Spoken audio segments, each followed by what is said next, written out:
Testing, testing. 1, 2, 3. Still alive, still ugly. Still freezing my ass off. Hello, survivors. This is Brian, your faithful friend and solo DJ of the damned, transmitting from somewhere beneath your feet in a forgotten Cold War relic, now turned 5-star apocalypse suite. It's day what is it now, 187 since the sky turned black. 31 days since the last drop in temperature started freezing piss mid-air. Welcome to our new home, Earth version 2.0, fucked beyond recognition. Let me paint a picture for the newcomers. We were stupid. That's the short of it. A meteor the size of Manhattan comes screaming in from space. Humanity, in its infinite wisdom, doesn't aim to evacuate or seek diplomacy with the rock. No, we nuke the bastard. Multiple countries panic fire warheads like it's the 4th of July. What happens when you detonate multiple nukes in the upper atmosphere around a celestial body? You get this. A nuclear haze so thick it could choke a god. Sunlight? Gone. Sky? Ash gray? Radiation? Through the fucking roof. Did it stop the meteor? Maybe. Did it kill half the population and cause an artificial ice age? Absolutely. They called it the event. Like giving the apocalypse a brand name makes it less horrifying. I remember the first snow. It wasn't white. It was gray, dirty, carried a smell, something between ozone and burnt plastic. People came out of their homes to look up. No one believed it was snowing in July. Then came the silence. No birds, no dogs barking, just the wind. That horrible whispering wind. Within a week, hospitals were overflowing. Not with flu patients, with radiation burns. Children vomiting blood. Mothers collapsing on the street. I saw a man standing frozen at a bus stop, still upright, eyes wide open, like he hadn't realized he'd already died. That was day 7. Nature didn't just sit back and die quietly. The animals changed. Fast. First were the rats, larger, angrier, losing all fear of humans. Then came the moles. No joke. A few weeks in, tunnels started collapsing. Then reports of massive creatures, blind, but with sonar, claws like kitchen knives, and skin tough as car bumpers. Mutated moles. Evolved underground. They're the reason I keep my bunker entrance double sealed with 3 pressure doors, motion sensors, and a homemade flamethrower I call Karen. Why Karen, you ask? Because she's unpredictable, extremely loud, and will destroy your life if you poke her the wrong way. One burrowed through a colony's walls like wet tissue. Left nothing but blood, scratches, and teeth. We call them burrowers. Then there are the night wolves. Big bastards, 6 legs, glowing eyes, fur like wet steel wool. They hunt in packs. I saw one once. Ripped through a metal gate like it was tin foil. Ran on all 4s, then stood on 2 like a man. I haven't slept since.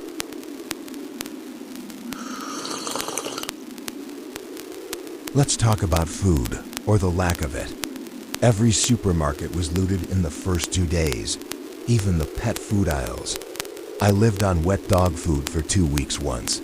Not proud of it. But I'm alive, aren't I? Crops died off. The soil's poisoned with fallout. Anything grown above ground turns yellow and brittle, or worse, grows wrong.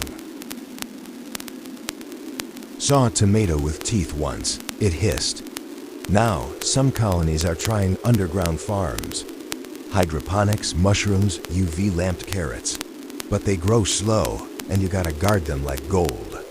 Because raiders? They'll kill for a single onion. Me? I got lucky. Found an old bunker deep in the Rockies. Government must have thought they'd come here if shit went down. They didn't. I did. Stocked with old canned goods, dusty cots, and rusting hardware.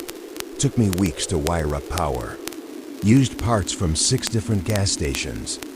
Built a Frankenstein's generator out of 3 alternators and some copper coils. She purrs like a kitten on crank. Named her Judy. Got about 200 gallons of fuel left, enough for a few months if I ration. Heat's another story. The furnace here works barely. Kicks in for 2 hours before sputtering. That's when I wrap myself in foil blankets and curse the government. Keeps me warm and honest.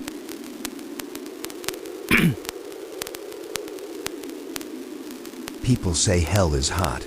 They're wrong. Hell is frozen, hungry, and has no laws.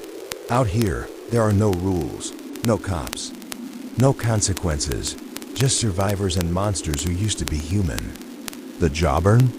They file their teeth down, implant scrap metal, and wear bones like trophies.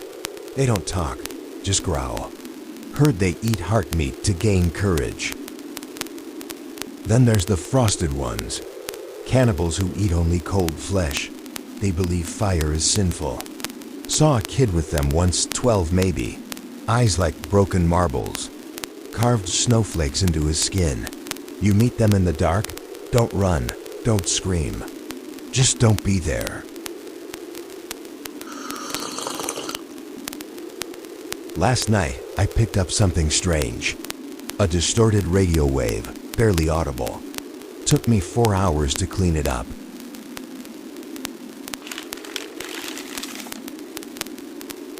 If you hear this, we are in Silo Delta 6. Repeat, Delta 6. We have 17 survivors. We are under siege.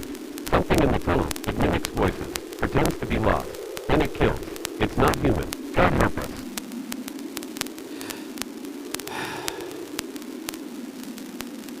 I don't know who sent it, but I believe them. Because last week, I heard a voice outside my airlock. It said, "Brian, let me in. It's me. I'm cold." Only problem? It was my mother's voice. And she's been dead for months. Let's get practical. Here's Brian's field guide to not dying like an idiot. Wear your fucking mask. Air's still radioactive. Dust gets in, it cooks your lungs. Never trust footprints. Creatures mimic human movement. Don't eat glowing meat. Or meat that talks. Boil all snow, even clean stuff. The chemicals in the air? Invisible. If it looks human but moves wrong, run like your ass is on fire. One more thing. Never, ever open your door at night. Even if you hear your name. Especially if you hear your name.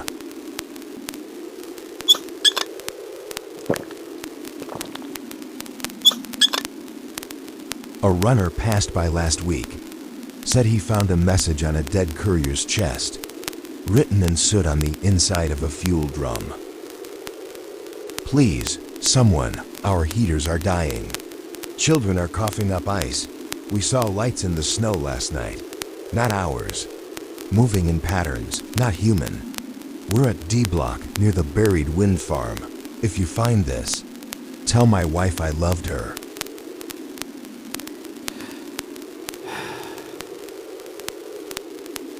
That's all it said. Runner cried while reading it. Said it reminded him of his brother. I told him to keep running. Told him the world needs more couriers than corpses. So here we are. You, me, a rusted mic and a billion dead stars overhead. If you're still breathing, congrats. You've already done better than most. Tonight, I raise a mug of powdered cocoa, rationed, precious, stolen from a vending machine corpse, and I toast to you.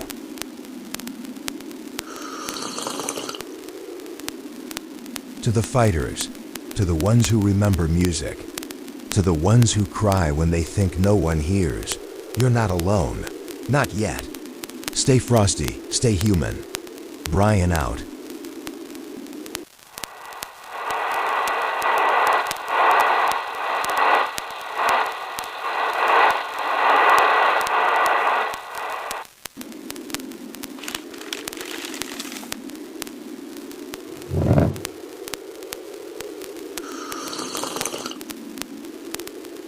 Good morning, good night, or whatever twisted version of time you're living by.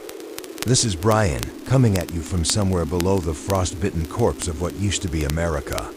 Another beautiful morning in the underworld. Temp inside the bunker, a cozy 42 degrees Fahrenheit. Just warm enough for water to trickle instead of freeze. Just cold enough for your nuts to consider retreating permanently. We're still alive, barely. That counts for something. Used to be, the Earth was a thing we walked on.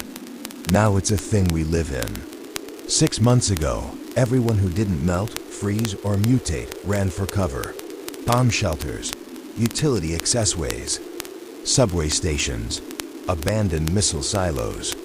Hell, I know a guy broadcasting from a converted septic tank. Swear to God, calls it the shitter shack. Real patriot. Once we got underground, we stayed. But then, tunnels started happening. People got the idea. If I dig far enough, maybe there's someone else alive on the other side. The first tunnel connections were crude, hand-dug, collapsed often, people died. But word spread. Survivors started mapping sewer grids, mining shafts, even old subway blueprints. Some groups found each other, built small trade alliances. Like veins in a new body, slowly forming a circulatory system. We don't live in cities anymore. We live in honeycombs. We live in the veins of the earth. We live in what's left.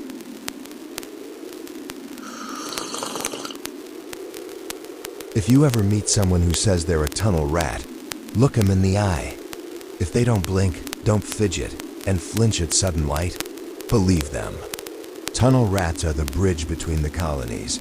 Scouts, couriers, mappers, miners, thieves sometimes, spies often. They wear patchwork suits made from old riot armor, welded sports gear, and whatever else won't freeze to their bones. They carry knives, silencers, hand-cranked lights, and, if they're rich, a working thermal scanner. And they never stay in one place more than a few hours. I met one last week, went by the name Chisel. Carried a backpack the size of a fridge. Said he's mapped 48 miles of tunnel personally. Got bit by something in shaft 7G, wouldn't say what. Told me, if it's got eyes that glow and fingers too long, don't ask it questions. Just shoot. He gave me a map, asked for coffee in return. I gave him a half-pack of freeze-dried grounds. He cried. Cash is gone. Crypto's gone. Gold? You try eating gold during a blizzard. The new economy is brutal. It's trade or die. And here's what matters now.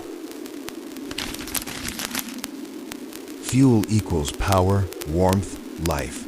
Coffee equals currency. No joke. Instant coffee is worth more than bullets. Canned meat equals dinner and status symbol. Show up with spam, you're royalty. Batteries equals electricity and light. Unused 9 volts are basically diamonds. Antibiotics equals divine gifts. You have meds? You name the price. Then there's water. Clean water is the new holy grail. The snow melt purifiers, rare tech, can turn radioactive snow into clean, safe water if you've got 3 hours and 6 filters per gallon. I heard about one colony that invented a way to extract drinkable water from air, but the engineer who designed it vanished before he could replicate the device. Some say he was kidnapped. Others say he joined the Night Fangs. That's another story. About a month ago, a trade convoy between 2 colonies, Bunker H and Shaft 22, was ambushed. Not by raiders, not by moles, by something else. Only survivor was a 12-year-old girl named Rika, found wandering alone in a side shaft with frostbitten fingers and eyes that didn't blink. When she was brought in, she kept repeating the same thing. He took their faces. He wore their voices. Then he laughed like my dad.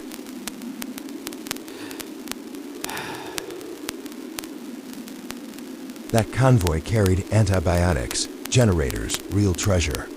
All gone, only Echo left behind. A child who can't sleep unless the lights are off, says the light hurts him. They say she still talks to someone in the dark corners of her new bunker. Nobody's been able to follow the convoy's full trail. Every scout sent vanishes after mile marker 9.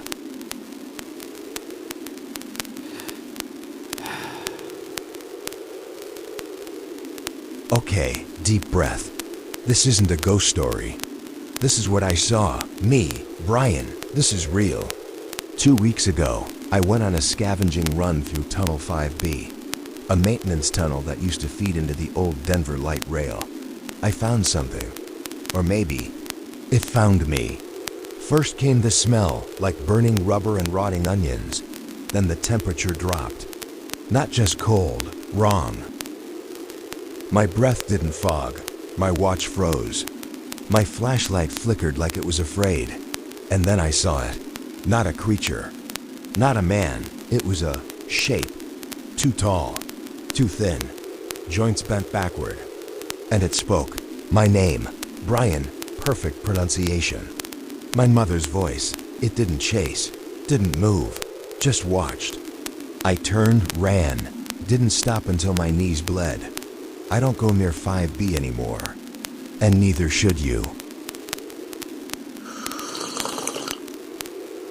I've been alone for 117 days now. No one's spoken to me in person. My own voice echoes like a stranger's. I talk to inanimate objects. Judy the generator. Karen the flamethrower. Shelly the shovel. Shelly's a bitch, by the way. Sometimes I hear laughter from the vents. Sometimes music. Last week, I thought I heard my mother humming. You are my sunshine. You are my sunshine. She died in 1999. She died in 1999. Isolation breaks you. Isolation breaks you. Not suddenly, but not by suddenly, inches. But by inches. A tooth here, a dream there, a dream there. A scream you swear was your own. Swear was your own. If you've got someone to hug tonight, even if they smell like canned beans and old socks, you don't know how precious madness can be until it's the only friend left. Got a ping 2 days ago. Outpost K, deep east. Some kind of fusion of old university vaults and steel mining shafts. Smart people. Engineers. Mechanics. One of the last working servers on Earth, apparently. The voice came in clear. Brian, this is Lai from Outpost K. We hear you. We're building something. A transit crawler. Slow, unknown, heated, designed to reconnect isolated bunkers. We'll need fuel, blueprints, codes. We can't do this alone. Please respond. And I will. I've already written them back. Because if there's even a 1% chance that some metal beast can crawl through this frozen hell and bring us back together, I'm in. Hell, I'll ride shotgun.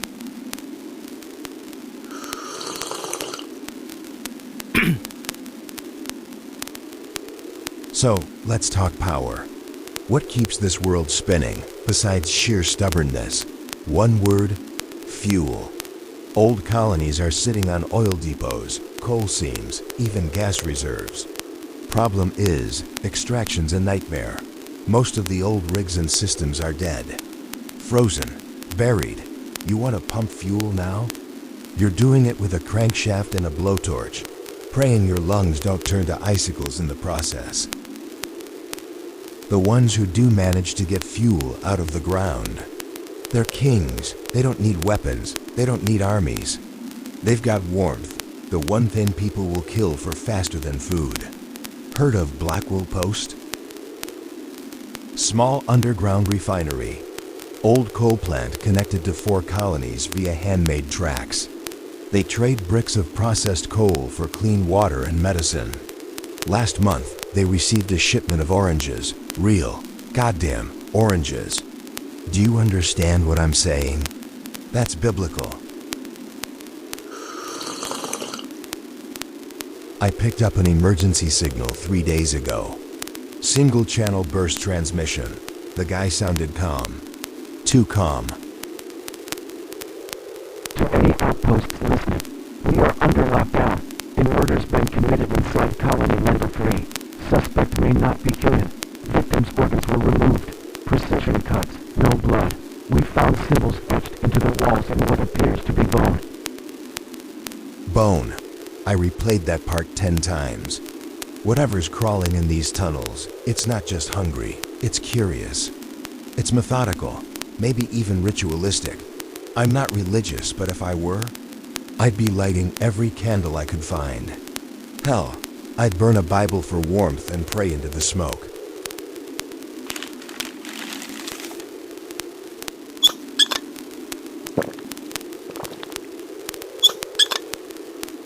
So not all's doom and despair. There's someone out there who's managed to turn the horror into business. Name's Marla Vane, known across the connected tunnels as the Barter Queen. She runs Shaft Delta, a repurposed mining shaft turned trade hub. Reinforced doors, geothermal vents, greenhouses, even a working cold brew system. She trades in everything from protein powder to bullets, but she's ruthless. You steal from her, you disappear. You short her on fuel, you'll get buried in a frozen shaft with a pipe in your chest. But you play fair, she protects you. Sends her rats to escort caravans, provides intel, even weather data.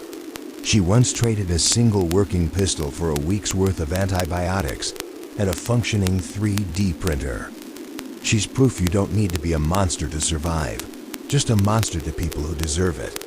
I've sent her a letter, offered her a deal, coffee for copper wire and filters. Let's see what she says. Tunnel rats follow a creed. I've seen parts of it scratched into rusted train cars, scrawled across bones, tattooed into shoulders. Here's what I remember. Never stay where the air stings twice. That means radiation pockets. Every path back is a trap. That means tunneling collapses, ambush points. Shoot only what echoes wrong. That means ... well, use your gut. Don't help the crying child. It's never a child. That last one gets me, because I've heard it too. That soft, pitiful sobbing in a dead-end shaft.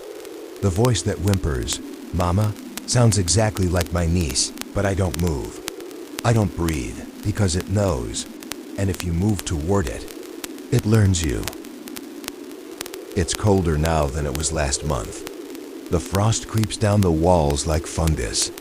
I wrapped a flashlight in tinfoil to reflect heat back at my hands.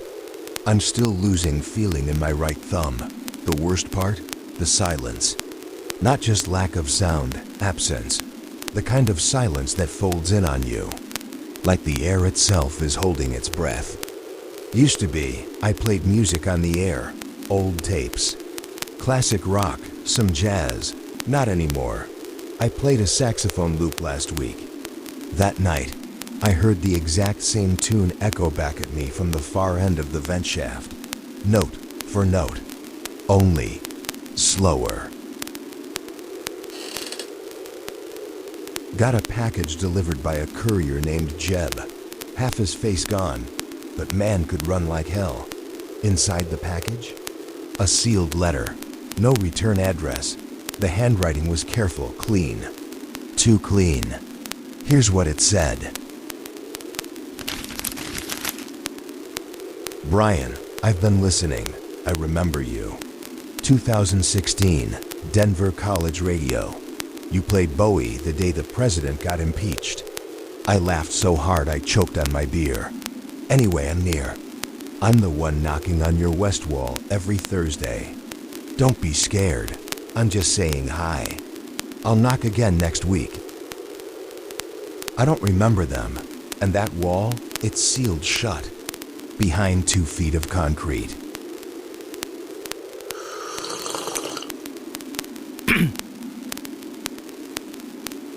There's one bunker still broadcasting under a military tag. FOB, Echo 9, somewhere in the northern Midwest. They transmit once every 48 hours. Same format, same voice. A woman, commanding, steady. This is FOB Echo 9. We are alive, operational, seeking engineers, medics, and relay techs. We offer shelter. We have power. Do not bring infected. Do not bring creatures. Do not bring children who whisper. They're organized, I believe them, but something's off. Last message had a pause, 6 seconds, and in that pause, I heard breathing, heavy, wet, followed by, "We're not all human anymore, but we're still loyal." What the hell does that mean? 2 days ago, I saw fire. Real fire, orange, alive, crawling up the side of a distant ventilation shaft. Not from fuel, from a person. Someone was on fire, walking calmly into the snow. Didn't scream, didn't stumble. Just walked until they disappeared into the white. Behind them, the snow melted into a pool of blood that steamed black. I don't know what that was, but I know one thing. Fire isn't natural anymore, not in this world. If you see it, run or pray. Time's short, power's dipping. This might be the last you hear from me for a while. If you're listening, you're surviving. That matters. We're the ones still fighting, still scavenging, still telling stories to the static. We are what's left. And maybe that's enough. Next week, if I'm still breathing, I'll talk about the glassed crater colonies and the mutation clock. Until then, stay warm, stay quiet, stay alive. Brian out.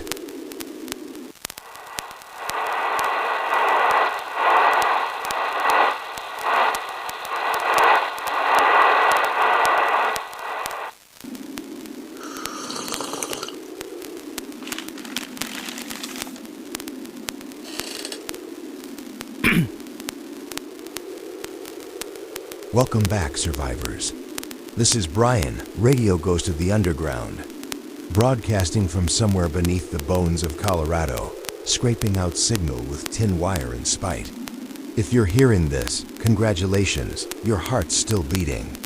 That means you haven't frozen, starved, or been hollowed out by the things that sing in the tunnels. Yet. Tonight's broadcast is not a warning, it's a confession, a report, a scream in the static. Because something's moving beneath the glassed crater, and I think it's listening. You can see it from satellite maps, if you've got one of the few still functional systems, a perfect ring of blackened glass, 200 miles wide. No snow ever settles inside, no wind. No birds fly overhead, just silence, like the earth itself doesn't want to be there. They say that's where the meteor hit, or maybe one of them.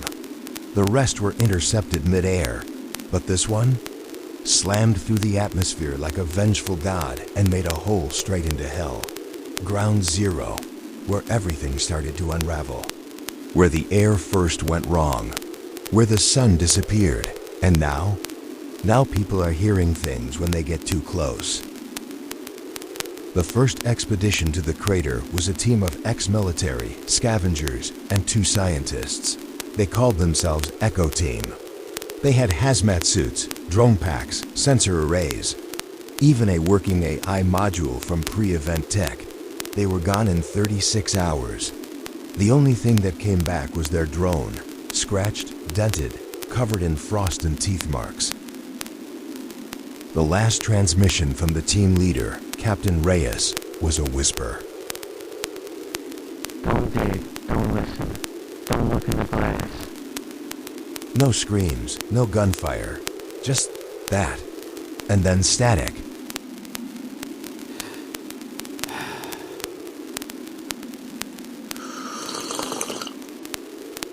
People living near the crater started going strange. First, it was dreams. People hearing music in their sleep, music no one could name, no one could describe. Just tones, ancient, low, and too big to come from anything alive. Then came the voices. One woman said she heard her son, long dead, calling her into the snow.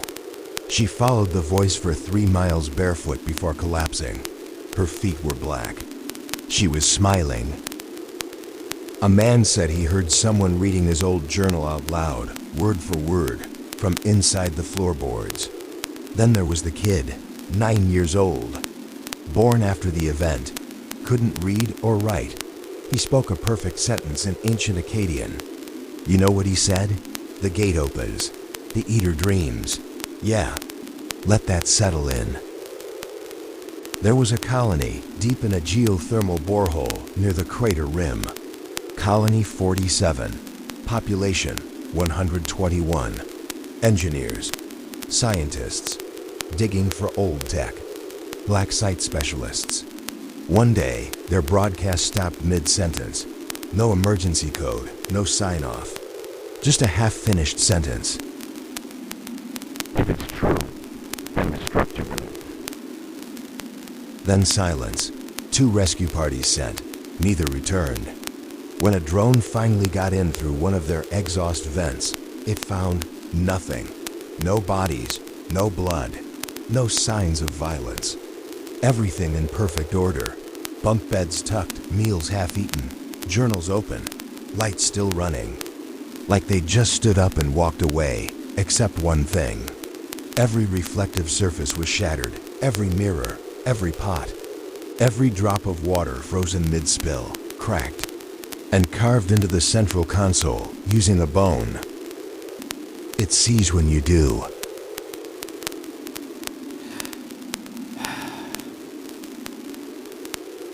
Okay, deep breath. Let's talk about crawlers. They don't show up on heat sensors. They don't breathe, but they're real. They move inside walls, beneath floors, inside corpses. They slip in through your ears, your mouth, sometimes your dreams. Saw it once. Not sure how. I was in a relay station near the southern vent tunnels. Broken pipes, lots of rust. I found a guy tied to a chair, rope still tight, duct tape over his mouth. Looked alive. He wasn't. He opened his eyes, no pupils, and something slid out of his nostril. Something translucent, thin, too long, too fast. I burned the whole place down. I still hear him scream sometimes, in my own head. A scavenger named Lex brought back a piece of the crater's glass. Small, perfectly round, cold as vacuum. Said it sang to him. He started sleeping less, eating more, staring into the glass and muttering to himself. We caught him trying to dig into the wall with his teeth. When we finally restrained him, he said this. They're not dead. They're just thinking slow. The crater's full of minds, old ones, watching us like fireflies in jars. He died smiling. The glass melted on its own. No heat source, no residue. Just gone. Dr. Ayaka Cho, biologist, survivor, genius. She went in herself. No backup. Said the crater was biological, not astronomical. Her final notes. The glass is skin. The crater pulses once every 39 hours. There's a shape in the melted stone. Tentacle, wing, or root. Can't tell. Every time I sleep, I dream of orbit, of falling, of being torn open by gravity. The whisper says my real name, the one I've never told anyone. That was her last entry. No one's found her since.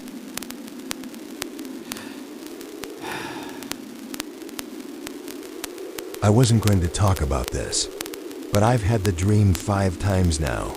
I'm standing at the edge of the crater. Everything's black. I hear a heartbeat, deep, slow, thunderous. Then I'm falling into it, not down, but in. Like gravity sideways. There's light, but it's wrong. It bends, and then I see something huge, massive, not a creature, not a god. A city made of stone, floating, spinning, singing. And something inside it opens an eye, the size of a stadium. And it says, keep talking, we like your voice. Then I wake up choking. And the mic here? It's always hot, always on. Even when I turn it off. One last thing before I run out of juice. A new tunnel network's been discovered. Not man-made, not even mole-dug. Too smooth, too curved. like something melted its way through the earth in perfect spirals. No tool marks, no waste rock, no sound inside. Just a low hum, like a heart murmur. People who enter come back different. If they come back, some say they see things, cities under ice, stars bleeding, oceans boiling in reverse. Some don't speak again. Just scratch spiral symbols into walls until their fingers break. If you find one of these tunnels, you mark it. Then you walk away. Last advice for the night. You hear a voice in the snow that sounds like someone you lost. Don't answer. You see a shape at the crater's rim waving at you. Don't wave back. And if the glass ever cracks and something looks out, close your eyes. Because it's not the seeing that gets you. It's the being seen. This is Brian, still talking, still human, still hoping. I think something ancient fell with the meteor. And I think it's waking up. And I think we might be what it dreams about.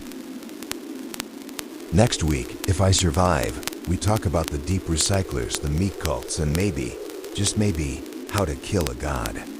Until then, stay underground, stay unbroken, stay unknown. Brian out.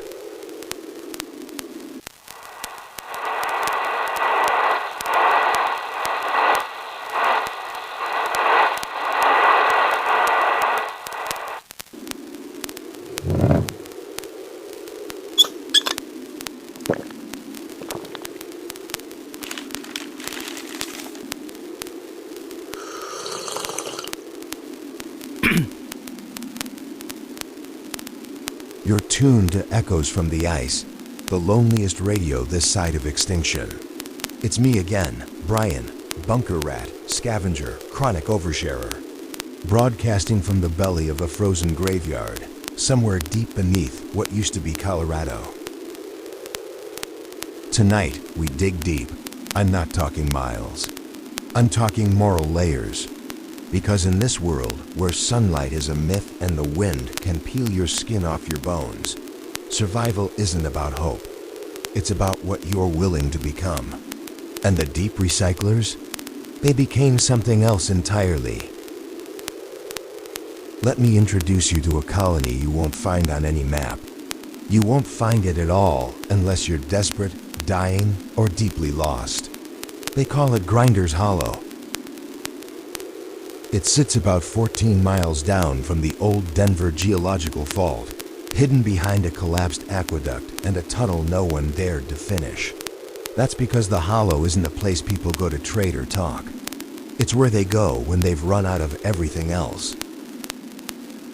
Grinders Hollow was built in layers, vertical strata, like an ant hive. Above is the trade layer, where weary traders drop salvage in exchange for fuel or meat. Below that is the processing zone, lined with bone grinders, fermenting pits, butcher rooms, and smoke ducts that reek of burning sinew. Deeper still is the vault, the private quarters of the Hollow's elders. You don't go there unless you're invited or chosen. And at the very bottom, the red ring. No one talks about what happens down there. Some say they raise children without names. Some say they grow things that aren't crops. Some say that's where they keep the choir. The deep recyclers have one rule: use everything. Waste nothing. That doesn't just mean metal and tech. It means organic matter too.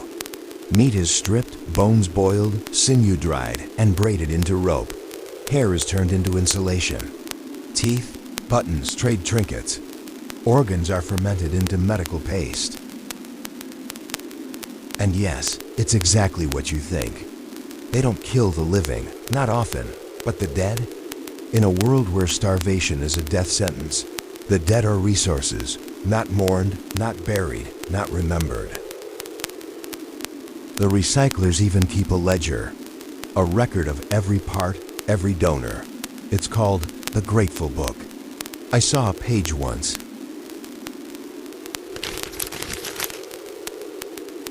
It read, donor, L.T. Harlan Green, deceased. Tissue weight, 114 pounds.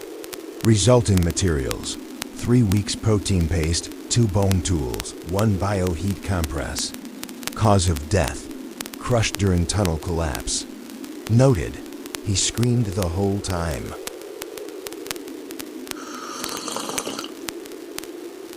Let's talk ethics. No, seriously. You've probably gagged once already. You're wondering if the recyclers are monsters. I did too, but listen. One day in this frozen hellscape, you'll run out of rations. You'll get down to your last can, your last crumb. You'll look at someone you care about and think, I'd die for you. Now ask yourself, what if they died for you? And you could use them?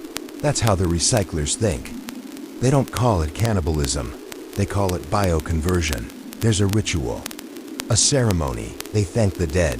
They mark their names. They pass pieces of bone to surviving family members like heirlooms. A weird kind of honor, isn't it? They even developed a belief system. They believe energy must be kept in motion. That stillness, the finality of rot and burial, is disrespectful. In their words, to decay is to waste. To be consumed is to live again. Grind me up and feed me to a sick kid? Sure. Bury me in frozen stone? You may as well erase me. Twisted? Maybe. But I've seen people freeze next to corpses they could have used to save 10 others. What's moral in a world where nothing grows? Let's talk about the choir. No one knows what they are exactly, but every recycler knows of them. They live beneath the red ring. They're not allowed to speak unless they're singing. They're children mostly, raised in silence, fed protein slop, injected with something experimental. No names, no identities, just numbered throats and scars along the spine. The purpose? They sing in frequencies designed to do one thing: soften flesh. When they sing in unison, their voices warp material. Bones bend, muscle loosens, walls sweat. The recyclers use them to prepare meat before processing, or to break down stubborn living enemies from a distance. Think I'm making it up? I saw a recording. A scavenger team captured one of the choir's field songs, just audio, just 27 seconds. When they played it back on speaker, every rat in the compound exploded. Blood leaked from the crew's ears. The file corrupted everything near it. They call it the last song, because if they ever played it at full power, the ice itself might scream. This is Brian, still breathing, still refusing the choir's call. I've been to Grinders Hollow. I've seen what they do. I've seen the way they live, and I get it. I do. In the dark, survival gets complicated. But I'll say this, if I ever go cold down here, don't bury me, don't cry. Just make sure someone uses me, because I'd rather be part of your next breath than a frozen memory in the dirt. This is Echoes from the Ice. See you in the silence.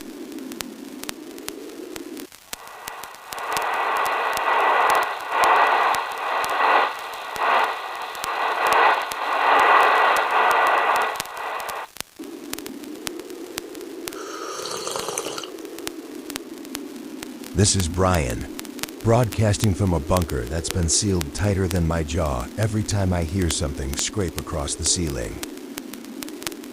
Tonight's about the animals, the ones that came out of the cold, the ones we didn't make, the ones the nukes awoke. They're bigger, meaner, faster, and they don't just kill. They hunt, they adapt, and they remember. Subject sighted at the 37. Eyeshine reserved. Speed of 60 miles per hour. 4 legs, then 2. Pursuit lasted for 10 seconds. Target fleet compound 8. Kill 3. No sound. No smell. Just teeth.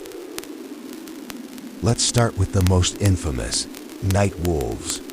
We thought they were just oversized dogs at first. Wrong. They're part canine, part something else. Maybe bear, maybe reptile, maybe us. 6 limbs, but they don't always use them all. They can stand. Not like a man, like a reflection of a man. Like your shadow if it learned to howl. Eyes that glow red only in pitch black. Fur thick enough to resist small caliber rounds. Jaws with a sideways hinge. Opens wide enough to bite a man's head clean off. But it's not the size, not the claws, it's the intelligence.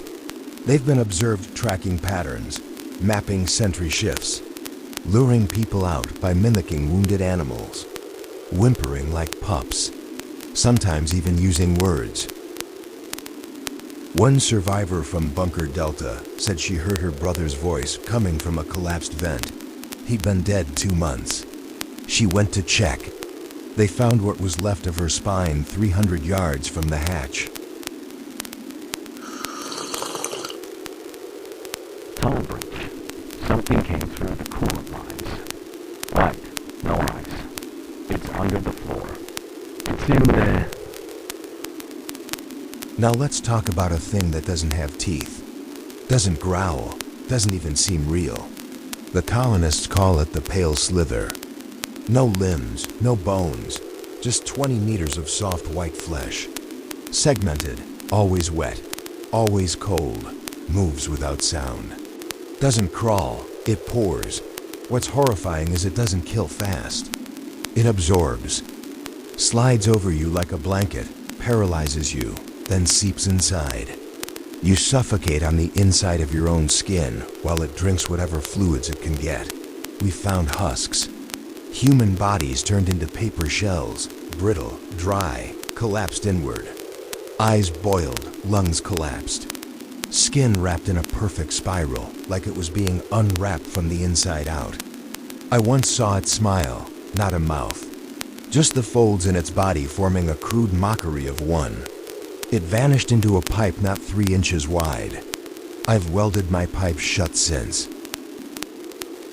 I told them not to breed them. Chickens aren't supposed to have teeth. They can fly now. They can smell fear. They remember the farmers. You want horror? Try farming in the apocalypse. Some colonies tried to breed chickens for food. Radiation did the rest. What came out weren't birds. They still look like chickens from a distance, until you notice the vertical pupils, the second row of teeth, and the way they crow at dusk like they're laughing. The worst part? They're smart. Pack hunters, coordinated. They wait for you to feed them. Then, when your back is turned, they strike low, aiming for Achilles tendons and the soft parts of your gut. They lay eggs, but they aren't food anymore. The eggs are tools, some explode. Some hatch into things that look like chicks until you blink.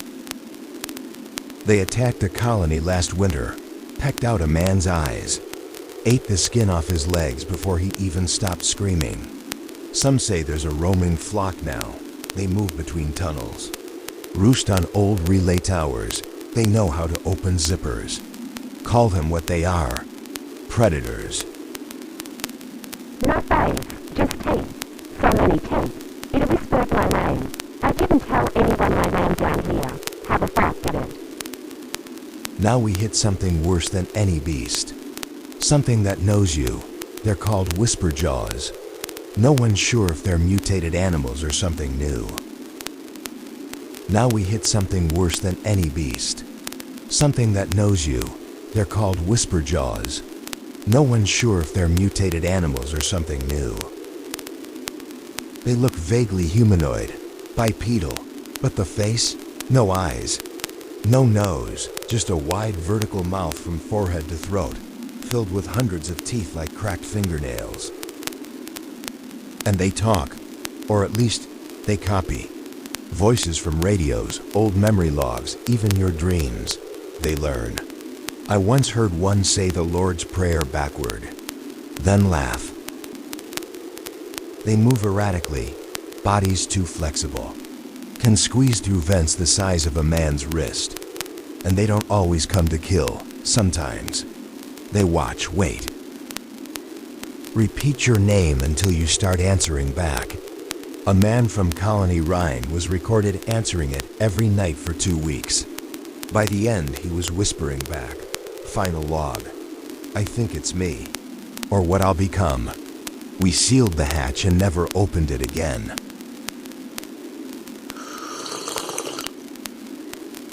Movement in snow layer, humanoid, long limbs. Skin frost burned but steaming. It screamed. Then the ice broke. Something's under the ice. Something big. Bigger than the station. Let's close this broadcast with the one thing that still keeps me up, even after all the rest. The howlers. They walk upright, covered in frost. Skin blue and raw and glistening like boiled meat. No clothes, no gear. Just survival in the rawest sense. They scream, not like humans, but like sirens. You'll hear one start far off in the tundra, then another joins, then a third, until it sounds like 1,000 lungs howling in harmony. The ground shakes when they come, ice breaks, tunnels crack. They don't kill for food. They kill because it's warm, because your blood is liquid, because your fire is the last thing left in this world, and they want it gone. Some say they were once human. Others say they're the first creatures born after the sky burned. I don't know, but I know this. They don't leave tracks. They never come alone. And if one points at you, you better run like the sun just came back. Those were the creatures that wait for you in the snow, in the vents, in your blood. They don't want to rule the world. They just want to share it, your body, your mind, your scream. If you're hearing this, hug your heater, load your weapon, check your ceiling. And remember, some things were meant to go extinct. Not all of them did. This is Brian, signing off before the next one tries the door again.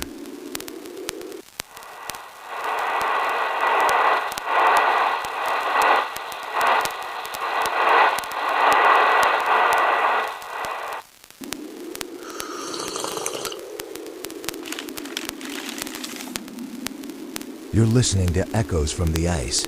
This is Brian, still buried, still alive, still screaming into the dark, hoping it doesn't scream back. This one's not about monsters. Not in the usual way. This is about belief. About what happens when survival becomes religion, and when the ice starts talking back. Let me paint a picture. A tunnel deeper than regulation, wrapped in scorched metal plates, walls black with soot, bones embedded in the ceiling like stalactites. A gate, not locked, but guarded by 6 robed figures holding spears tipped with burning pitch. This is the outer sanctum of the Church of Heat Eternal. They don't call themselves survivors. They call themselves sparks. They believe that fire is the only thing holy, that warmth is life, that everything cold must be burned. Their scripture isn't a book. It's a branded scroll made from human skin, etched in black ash and blood. Their altar isn't stone. It's a fuel tank with a crackling eternal flame, kept alive with a mix of old diesel, wood pulp, and bone. They don't just burn the dead. They burn anyone who refuses to ignite. When I visited, disguised, quiet, I watched a ritual.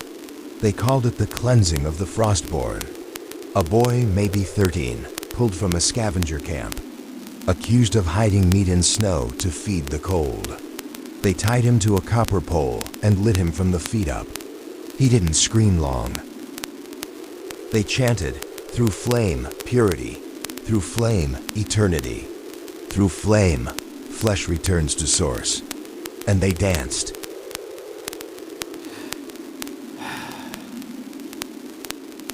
There's a place in the deep east tunnels called Asvo. Built inside a geothermal pocket, it never freezes. Smells like smoke and wet ash. The flame cult built their cathedral there. A multi-tiered pit with fire at the center and believers stacked above like nesting dolls. The deeper you go, the holier you are. They train children to light matches blindfolded. They teach them to inhale smoke without coughing. They scar their tongues with burning coins and call it the first taste of God. There are no medics, no engineers, only pyrotheologians, men and women who interpret flame patterns like prophets read tea leaves. They claim fire speaks to them, gives them visions. One claimed she saw the end of the world in a pillar of smoke. Another said fire told her that God lived beneath the ice, and only those who burn their memories can resist his pull. In Ashvo, memory is weakness, emotion is frost. Hope is heresy. You can only survive if you are light. And they mean that literally. Some people disappear in the tunnels, we know that. But sometimes, they come back. They come back wrong. Too calm, too quiet, eyes that don't blink enough, skin that doesn't sweat, smiles like scars that never healed. We call them hollow men. They don't remember where they went, or they pretend not to. They sit by heaters without ever turning them on. They drink water but don't swallow, and at night, they whisper to vents, to walls, to things that shouldn't be able to answer. I interviewed one. Name was Caleb. He'd been missing for 27 days. His family had mourned him. When he came back, he had no fingerprints. His voice was flat. Monotone. He said, "The cold is a door. I walked through." When I asked what he saw on the other side, he said, "There is no side. There's only the shape of forgetting." Later that night, he tore off his jaw and laughed. Eventually, the hollow men and the flame cult crossed paths. It started small, a hollow wanderer stepping into a border flame camp, staring into the pyre and not flinching, just letting the fire char his skin without a word. Then came the purges. The flame cult called them blasphemers of the frosted heart. They burned them, but they didn't die like others. Their bodies convulsed, sure, but their skin didn't blacken. Their bones didn't crack, some just stood up again, eyes now glowing faintly blue. One flame preacher screamed, "They're heat-proof. They're ice, walking." The war started in the tunnels. Flamethrowers, spike traps, burn pits. Hollow men came in waves, silent, endless, too smooth, too clean. The cult responded by lighting entire shafts on fire, collapsing caverns to bury the cold. But nothing worked, because hollow men don't need to win. They just wait. They spread, one whisper at a time.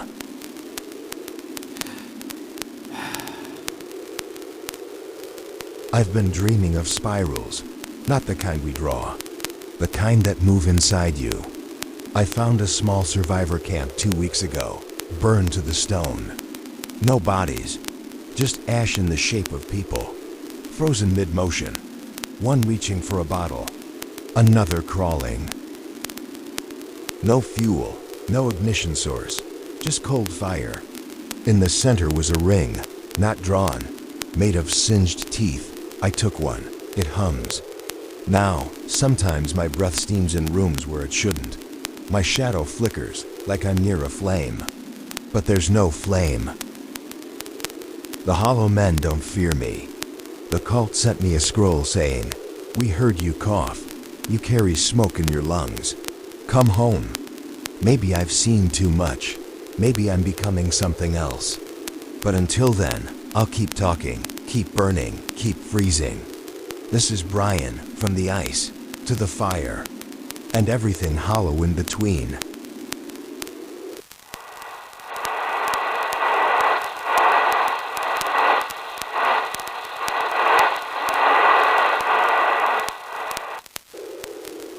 Hey there, survivors. Brian here, coming to you live from the land of crunchy air and gourmet depression. How's dinner tonight? Canned corn? Powdered egg? Half of a rat someone told you was a squirrel?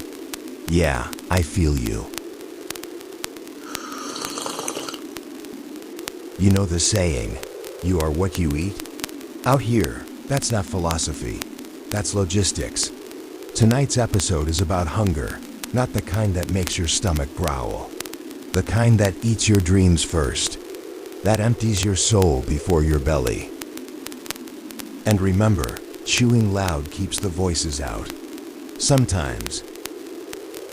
There are colonies so far gone they don't even call themselves people anymore. They call themselves shells, because they've eaten everything that used to fill them up. Famine Town started after the third resource collapse when trade froze. The tunnel networks iced over, and supply lines vanished beneath avalanches or were overrun by things with too many legs. What happens to a bunker when food runs out? They eat the pets, then the rats, then they grind old leather belts into soup. But hunger doesn't end, so they start raiding the graves, pulling marrow from bones like miners scraping the last vein of gold. I've seen it. A bone stripped so clean, it was polished like marble. Then, they stop dying naturally. They start offering. If anyone hears this, do not approach Vault Hollow 12. They have begun drying corpses over open flame again. They say the taste is better that way. The smell gets into the walls. It never leaves. Some famine towns don't even hide it anymore. They hang bones from strings, use skulls as lantern mounts. They wear ribs like jewelry. One town I visited, they had a bone market. You could trade femurs for knives, pelvises for batteries. Skulls engraved with teeth counts still intact were the currency standard. I asked why the count mattered. The merchant grinned and said, "Teeth tell you how long they screamed." Starvation isn't just about food. It's about hope hemorrhaging from the brain. Psychologists, the few who survived, call it flesh deprivation psychosis. The recyclers call it red-eye fever. I just call it what it is, the meat madness. It starts with dreams of chewing, then the smell of cooking meat, even when there's nothing around. Eventually, people start hearing their own voice begging to be eaten. I once chewed through an old sock, spiced it with battery acid and regret, tasted like betrayal. 3 out of 5 would gnaw again. Flesh eaters don't look like monsters. They cry afterward, apologize, swear they were sleepwalking. One guy gnawed his wife's arm off while singing, "Take Me Out to the Ball Game." She didn't even wake up. She bled to death smiling. Why? She'd already agreed. They made a pact. Whoever died first became the pantry. They were called the last couples. And it's more common than you'd think. Some colonies didn't go mad from hunger. They went organized. They formed a theology around famine, called it the cult of the marrow. They believe bone marrow is sacred, the last pure essence of humanity. Muscle rots, skin decays, organs betray, but bone remains. They don't just eat the bones last, they save them, grind them, burn them in bone crackers, and snort the dust in rituals. We do not waste the frame. We ascend through hunger. The less we eat, the more the soul shines. Blessed is the hollow. Blessed is the ache. They wear bone masks. They fast for 33 days at a time. When someone dies, they perform a feast of structure. The liver goes to the sick, the heart to the young, the femur to the elder who cracked first that winter. They don't call it cannibalism. They call it joining.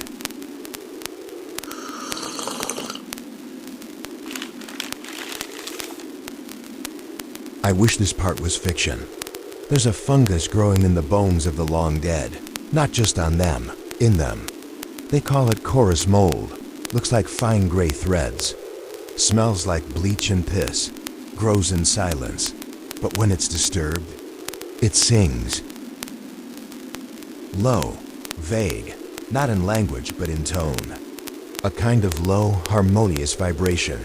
It grows best in human bone, especially skulls. Some colonies have begun cultivating it. They say it keeps away the hollow men. Others say it's sentient, that it learns your scent. I've seen it crawl when no wind was present. I saw it grow into a perfect replica of a human hand, then collapse into dust when I touched it. I burned my gloves, and my hands didn't matter. That night I dreamed in echo. We need to laugh sometimes, even in the horror. So here it is, Brian's official underground apocalypse cookbook. 1. Sock jerky. Ingredients: 1 wool sock, 3 matches, salt, optional.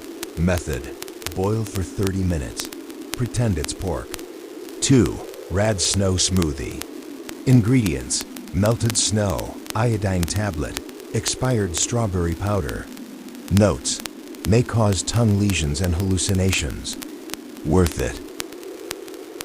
Once I found a tin labeled luxury rations inside. A single marshmallow, individually wrapped. I cried for 20 minutes. Then I ate it and named the wrapper Gerald. He still lives here. Stares at me from the shelf. Humor keeps the rot out, at least from the brain. If you ever stop laughing, you'll start hearing things in the dark. There are things worse than starvation. There's satisfaction. The moment you're full, but the cold is still inside you. That's when it hits. You're not eating to survive anymore.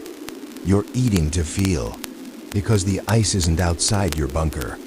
It's in your heart. Some believe eating enough human bone rewrites you, makes you into something else, something the ice can't kill. I've met them, people with black teeth, eyes like burned sugar, voices that echo in vents after they leave. They don't die, they don't sleep, they don't blink. They say they're the next ones, and they're hungry for history.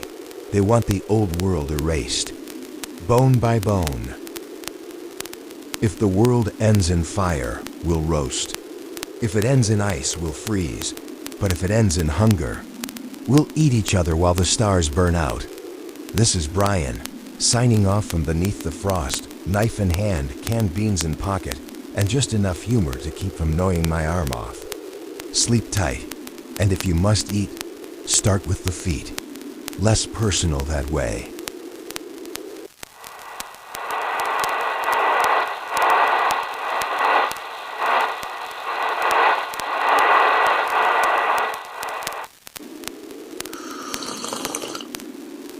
You're tuned to echoes from the ice. This is Brian, still intact, still broadcasting from beneath the planet's cold, undead skin. Still wondering if I'm alive or just a fossil with a microphone. Tonight's is about what didn't die when the world froze. They say the past is dead, but what if the ice preserved it? What if it's thawing? What if it's angry? Vaults, arks, cryogenic preserves. Not survival shelters, but time capsules. They were designed to wait out the apocalypse. Deep freeze entire populations. Wake up after 100 years. Rebuild Earth from the best and brightest. Problem is, they never got the signal to wake up. A scavenger crew, codename Rotjaw, stumbled across one of these last month. An old mining entrance, half buried in glacial melt. Inside, a perfectly preserved complex, Vault 79X. Bio-sealed, lights still on, and inside, thousands of pods, not all intact. Some people were frozen whole, some had thawed partially. One woman was found screaming, vocal cords frozen in a half yawn. Another was perfectly preserved, except her eyes had decayed inside her skull. Some of the pods had bite marks from the inside. Pod room 128. Jesus, there's something in the vents. The pods are twitching. We saw something moving in the clear gel. Not a person. Not anymore. Do not open these. Not everyone forgot the old world. Some of them never left it. A colony known only as Ash Remnant emerged from the south. Their people are older, 60s, 70s, some older still. They've been awake the whole time, running pre-event gear, wearing military-grade insulation. living on rations made to last centuries. They remember music, politics, pop culture, the Super Bowl. But they're not nostalgic. They're angry.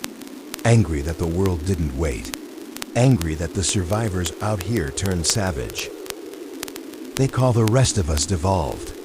They believe the event was a test, not a failure, and they think they passed. They've begun reclaiming territory, not with kindness, with drones, fire, sonic pulses that boil blood at 100 yards. I tried to talk with one of their ambassadors. The guy smelled like air freshener and used the phrase reduction of chaotic elements 5 times in 10 minutes. Then handed me a packet of freeze-dried steak and said, "You can be our dog or our fertilizer." I told him to eat something more dangerous, himself. Let's go back to the vaults. Not all of them stayed sealed. Some were opened on purpose by creatures, or madmen, or by accident. One vault, labeled V32, when opened, released a single survivor. She was blind, hairless, pale as bone, but perfectly healthy. She said her name was Elizabeth. No last name. She didn't blink, didn't eat. Said the pods had fed her dreams. She knew the names of every member of the scavenger team before they introduced themselves. She whispered when she spoke, and radios within a mile of her location picked it up. She said, "I remember fire. I remember flesh, but it was never mine. I am the keeper of decay. I walk between melt and ash. This world is a dream waiting to be screamed awake." They tried to kill her. She didn't die. She just left. Now she walks, colony to colony, preaching something, not with words, but presence. People lose time when she's near. Start speaking in dead languages. Begin melting.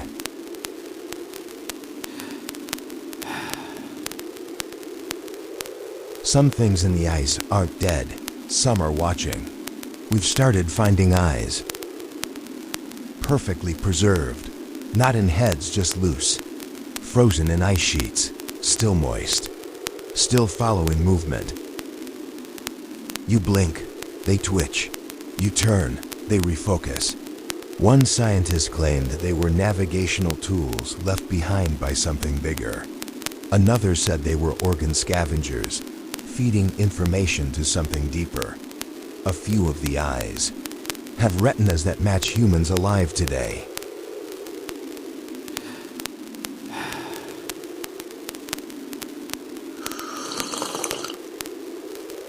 All of this, the vaults, the remnants, the preserved, they point to something else. This wasn't just an accident. The meteor, the nukes, maybe they were just the beginning. Something is waking up. The ice was a barrier, a preservation field, a containment dome, and we've been cracking it open. That's what Ash Remnant fears. That's why they're trying to take over, not to rebuild, but to contain. There are patterns forming in the permafrost, ice fractals that match ancient symbols, heat blooms that look like neural networks, and everywhere, the same hum. Low, persistent, growing. I hear it in the walls now. And sometimes, when I laugh too hard at my own jokes, it laughs back. The past didn't die, it just waited for us to forget it. And now we remember. And now it's watching. Don't open old doors. Don't trust anything that's still smiling after 100 years. And if someone offers you freeze-dried steak, ask them what they remember about the sun. If they hesitate, run. It's time. We've gone deep. We've gone cold. We've gone mad. Now we go where we were never meant to go. Beneath the old ice. Where something buried waits. And thinks. And maybe dreams.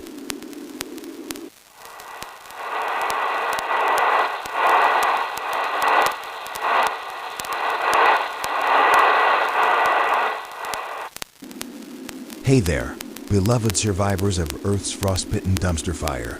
Brian here, broadcasting from my luxury nuclear tomb, complete with cracked insulation, a dozen dented cans of beans, and an imaginary friend named Gerald who lives in my cupboard. Tonight, I want to talk about God, or rather, what we found under the ice that people started calling that. This isn't about faith or forgiveness. This is about what happens when the thing you pray to answers, and it's not human. It started with a rumble, a tremor out near the fractured glaciers of Sector Cobalt. Seismographs twitched, tunnels cracked. Something moved underground. What they found when they dug through the ice wasn't a cave. It wasn't even a vault. It was a cathedral. Massive, black stone, circular, covered in carvings, thousands of them. Not letters, not images, just teeth, carved teeth. Sculpted, perfect. We've breached the southern wall. There's a pressure differential. My God, there's air in here. There's something's humming. It's not electronic. The walls, they're warm.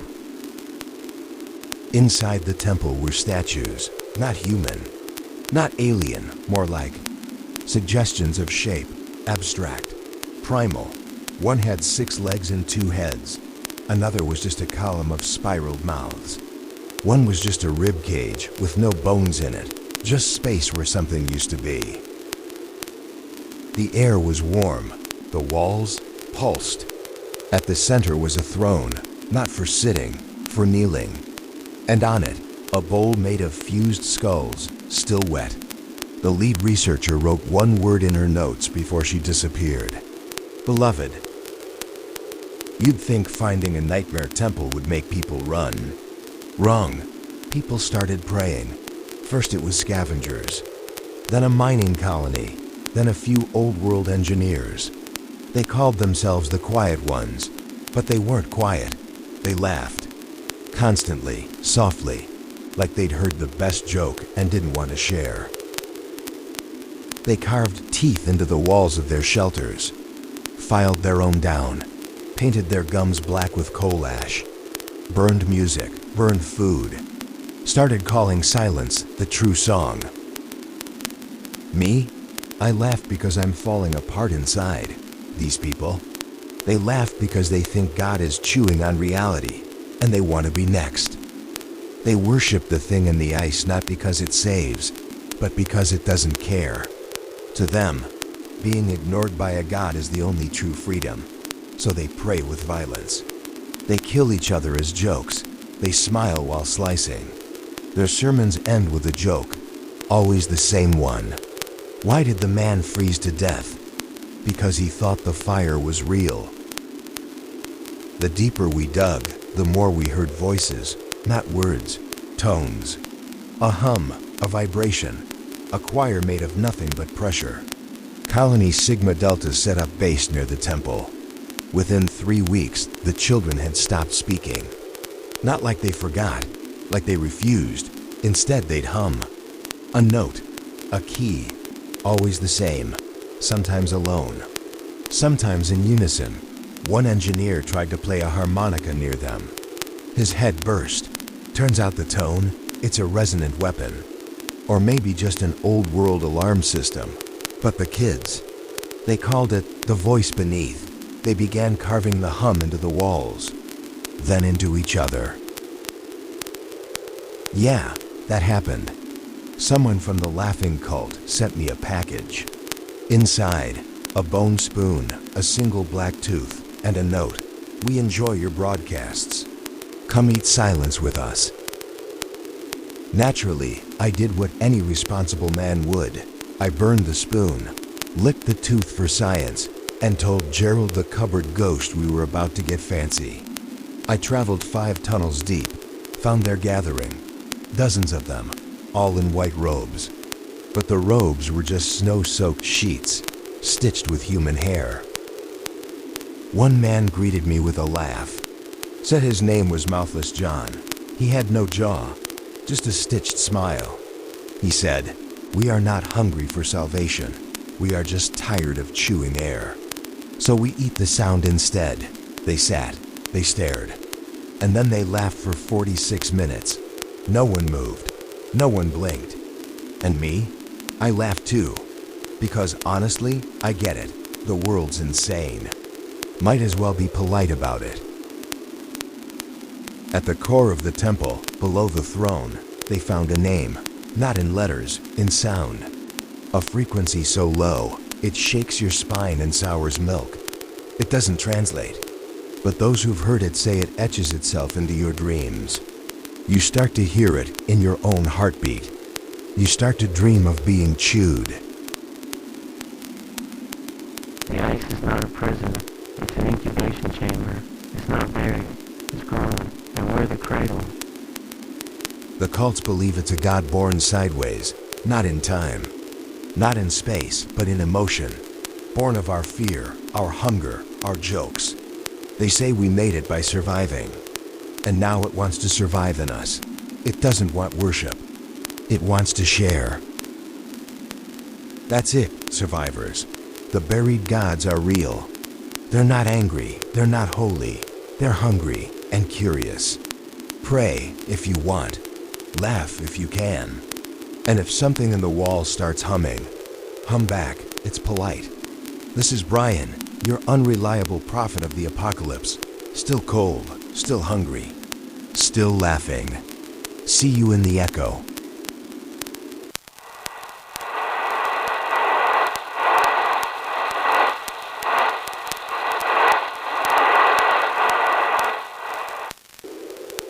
Hey, this is Brian. You know me by now, or you think you do.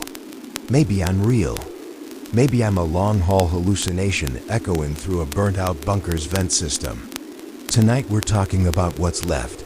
Not in your pantry, not in your generator, but in your head. What's left of you when the world's forgotten you existed.